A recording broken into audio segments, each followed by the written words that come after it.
वसल्लम ने 63 साल की हयात पाई।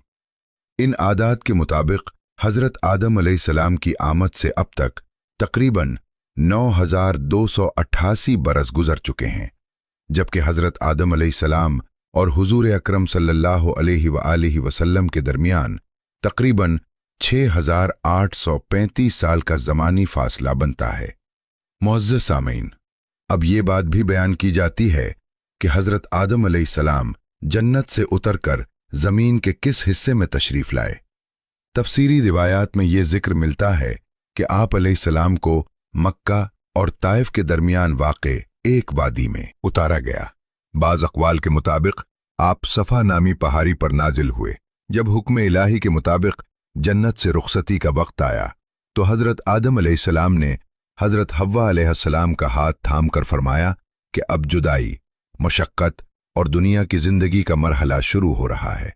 इसी लम्हे हज़रत जिब्राईल अलैहिस्सलाम तशरीफ़ लाए और कहा कि तुम दोनों को जुदा होना होगा, क्योंकि रब का हुक्म यही हमें कि तुम ज़मीन पर अलग अलग मकामात पर उतारो। ये सुनते ही हज़रत आदम अलैहिस्सलाम ने हज़रत हव्वा अलैहिस्सलाम का हाथ छोड़ दिया। फिर रिवायत के मुताबिक हज़रत आदम अलैहिस्सलाम को सरंदीब के मकाम पर, जो आज के श्रीलंका में वाक़ है, उतारा गया और हज़रत हव्वा अलैहिस्सलाम को जद्दा के करीब नाजिल किया गया, जबकि शैतान को इससे पहले ईला के इलाके में डाल दिया गया था। इस दौर में जद्दा और सरंदीब के दरमियान फासला तकरीबन 200 मील के करीब बताया जाता है। कहा जाता है कि हज़रत आदम अलैहिस्सलाम की जन्नती ज़बान अरबी थी, मगर ज़मीन पर आने के बाद वो भुला दी गई और उसकी जगह आपको सिरियानी ज़बान अता की गई। तारीख़ी हवाले ये भी बताते हैं कि जज़ीरा सिलून यानी मौजूदा श्रीलंका में एक पहाड़ है जिसे आदम की चोटी या कोहे आदम कहा जाता है। इसी पहाड़ी पर एक कदम का निशान मंसूब किया जाता है, जो बाज़ रिवायात के मुताबिक हज़रत आदम अलैहिस्सलाम के पांव का नक्श है।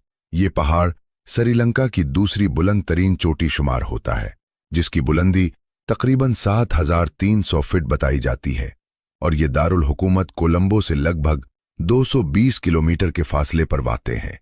इस चोटी तक पहुंचने के लिए अक्सर लोग रात के वक्त सफ़र करते हैं और ऊपर पहुंचने में तकरीबन 4 घंटे लगते हैं। यहाँ एक सियाह सख्त पत्थर में दाएं पांव जैसा एक निशान महफूज किया गया है, जिसकी लंबाई करीबन 5 फीट और चौड़ाई 2 फीट बताई जाती है। इसी बिना पर बाज़ लोग अंदाज़ा लगाते हैं कि इस नक्श से मंसूब शख्सियत का कद बहुत बुलंद होगा।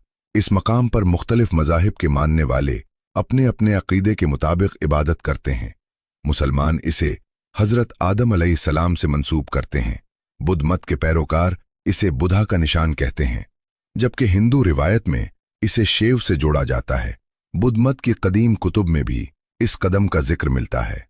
अप्रैल के महीने में यहाँ ज़ायरीन की तादाद बढ़ जाती है और मकामी ज़बान में इस मकाम को सिरी पाड़ा कहा जाता है।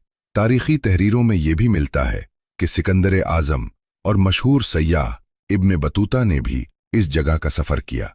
इब्न बतूता अपने सफ़रनामे में लिखते हैं कि उन्होंने श्रीलंका के बादशाह से कदम शरीफ की ज़ियारत की ख्वाहिश जाहिर की, तो बादशाह ने उनके लिए सवारी, खुद्दाम, रहनुमा, जोगी, बिरहमन और मुहाफिज मुकर्रर किए, जो उन्हें पहाड़ तक ले गए।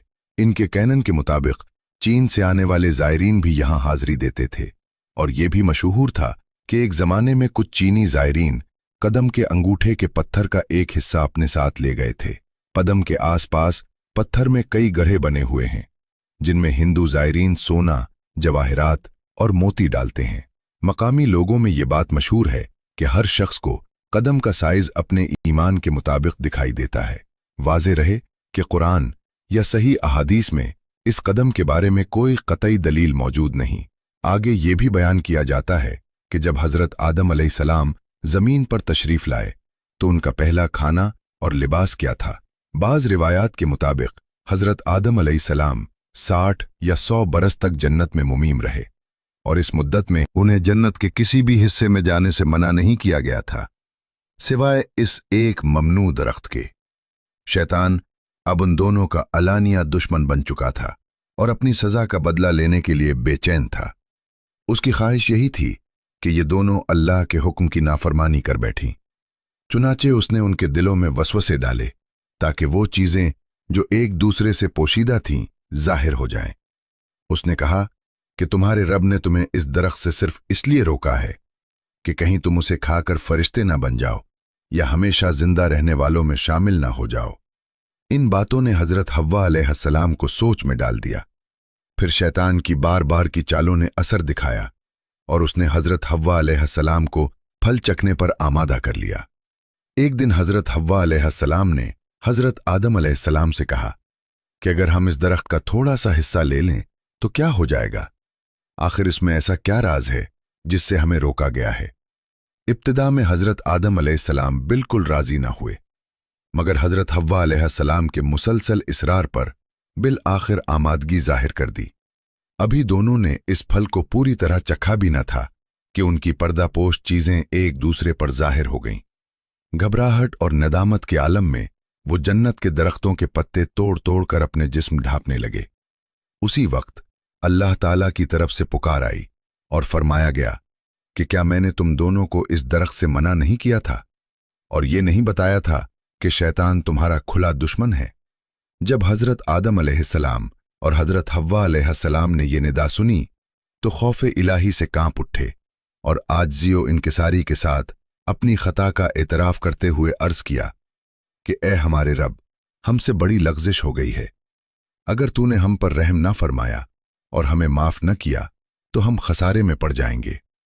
अल्लाह ताला ने फरमाया कि अब तुम एक मुद्दत तक जमीन पर रहोगे, जहां तुम में बाहमी आजमाइशें होंगी, वहीं तुम्हारी जिंदगी होगी, वहीं मौत आएगी और वहीं से दोबारा उठाए जाओगे। चुनाचे दोनों को जमीन की तरफ रवाना कर दिया गया। जब हजरत आदम अलैहिस्सलाम जमीन पर तशरीफ लाए तो उन्होंने बारगाह इलाही में अर्ज किया कि ए परवरदिगार, यहां न फरिश्तों की तस्बीह सुनाई देती है और न कोई इबादतगाह दिखाई देती है, जैसी आसमान में बैतुल मामूर नजर आती थी जहां फरिश्ते तवाफ करते हैं।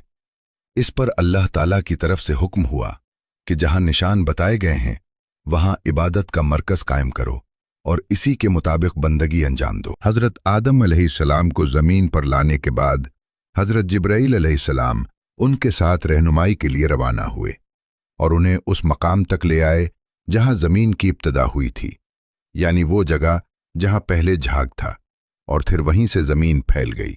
हजरत जिब्राईल अलैहिस्सलाम ने अपना पर मारकर सातों जमीनों में बुनियाद रखी और फरिश्तों ने 5 पहाड़ों के पत्थरों से उसे मजबूत किया।